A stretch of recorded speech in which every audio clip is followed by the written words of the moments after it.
बालेश्वर घटना को गुरुतर भाव में नि आवश्यक सरकार को तरफ पदक्षेप नि वर्तमान मध्य मु एम्स को जाऊँगी सेठी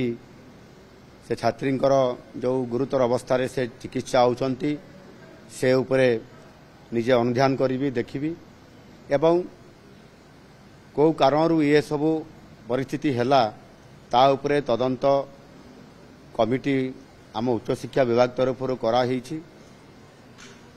रिपोर्ट तुरंत आसीबो एवं ता उपरे निश्चित भाव में कार्यानुष्ठान नियाजिबो। आगामी दिन में मध्य ये जो घटना घटी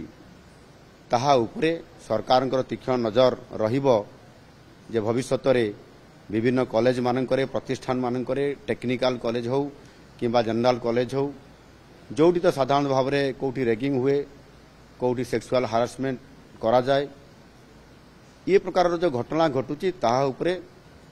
स्वतंत्र भाव में सरकार गुरुत्वपूर्ण याकू एक प्रसंग हिसाब से नहीं आगामी दिन में ये घटना केमती न घटिबो ताहा उपरे मध्य स्वतंत्र भाव में उच्च स्तरीय या उपरे तदंत करी आगुआ पदक्षेप केमती निया जाई पारिबो सेथि पाई सबु कॉलेज उपरे फोकस करा जाई पारिबो।